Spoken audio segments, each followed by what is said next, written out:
So second part related to product names, description, and so on.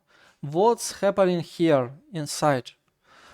I'm sending product data, so this data is quite big. It's JSON of our product with all information we have. And after that, I also put in some note. What note is it?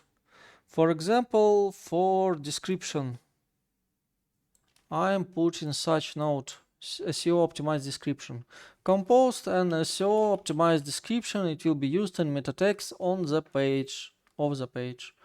So let's send, and here is a problem because actually ChatGPT have more limitations than API and I am not able to send all information.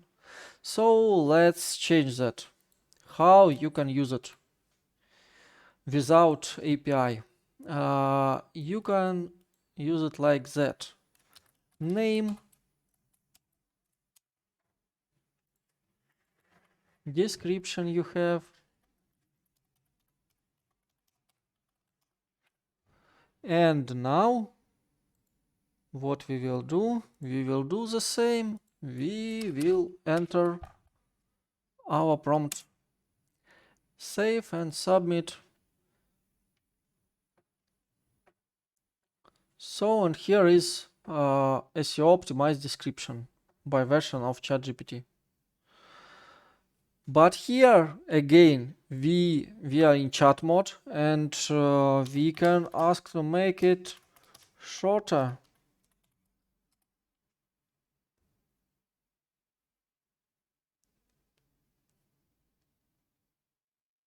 So twice shorter, yes. Quite good. That's it. Here we generated description, and now what we can do, we can generate keywords. What prompt used here is something like that. List 5-10 relevant and targeted keywords. It will be used in meta text. Only comma-separated keywords should be in response, no any other words. So here is it. So you can use these features even without this soft. This soft is for automation, to show it, to show how it can be implemented in our applications, but you can use it even without it.